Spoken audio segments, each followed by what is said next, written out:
IPL தொடரில் CSK அணி இதுவரை 5 முறை சாம்பியன் பட்டத்தை வென்று சாதனை படைத்துள்ளது.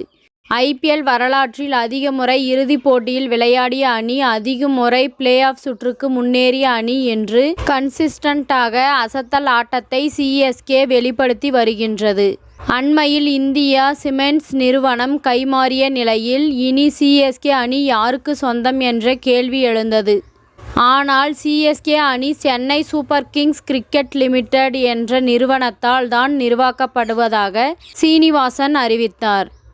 2015ஆம் ஆண்டில் இருந்தே சிஎஸ்கே அணி தனி நிர்வாகமாக மாற்றப்பட்டதும் தெரியவந்தது. தற்போது சிஎஸ்கே அணியின் உரிமையாளராக சீனிவாசனின் மகள் ரூபா குருநாத் செயல்பட்டு வருகிறார்.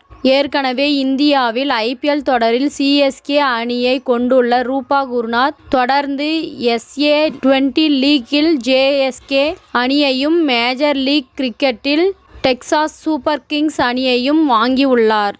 இதன் மூலமாக தென்னாப்பிரிக்கா, அமெரிக்காவிலும் சிஎஸ்கே அணி நிர்வாகம் தங்களது பயிற்சி அகாடமி திறந்து வருகின்றனர். இந்த நிலையில் இந்தியாவில் நடந்து வரும் மகளிர் பிரீமியர் லீக் தொடரிலும் சிஎஸ்கே நிர்வாகம் கால் பதிக்க திட்டமிட்டு வருவதாக தெரியவந்துள்ளது. சில ஆண்டுகளுக்கு முன் மகளிர் கிரிக்கெட்டுக்கு எதிராக சீனிவாசன் கருத்து தெரிவித்திருந்தார். ஆனால் இன்று மகளிர் கிரிக்கெட்டின் வருவாய் அதிகரித்து வருகின்றது. மகளிர் பிரீமியர் லீக் தொடரின் வெற்றி கடந்த சீசனின் போதே பலரையும் திரும்பி பார்க்க வைத்துள்ளது. மும்பை, டெல்லி, பெங்களூர் ஆகிய நகரங்களில் மகளிர் கிரிக்கெட்டை பார்ப்போரின் எண்ணிக்கையும் அதிகரித்து வருகின்றது. இதனால் சந்தையில் பிரபலமாவதற்கு முன்பாகவே சிஎஸ்கே மகளிர் அணியை வாங்கும் முடிவிற்கு வந்துள்ளது. இது குறித்து சிஎஸ்கே நிர்வாகி பேசுகையில், மகளிர் கிரிக்கெட் மூலம் வரும் பொருளாதார நம்பகத்தன்மையை ஆராய்ந்து வருகிறோம். அதேபோல் கடந்த ஆண்டு WBL தொடரில் பங்கேற்ற 5 ஐபிஎல் அணி நிர்வாகங்களின் அனுபவங்களையும் கேட்டு ஆராய்ந்து வருகிறோம் என்று தெரிவித்துள்ளார். தற்போது தமிழ்நாட்டின் ஒவ்வொரு நகரங்களில் சிஎஸ்கே அகாடமி மூலம் பள்ளி மாணவர்களுக்கு பயிற்சி அளிக்கப்பட்டு வருகின்றது.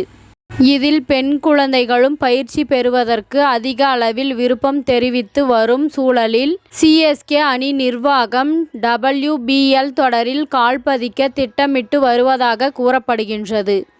இதனால் இன்னும் சில ஆண்டுகளில் மகளிர் பிரீமியர் லீக் கிரிக்கெட் தொடரில் பங்கேற்கும் அணிகளின் எண்ணிக்கை அதிகரிக்கும் என்று எதிர்பார்க்கப்படுகின்றது.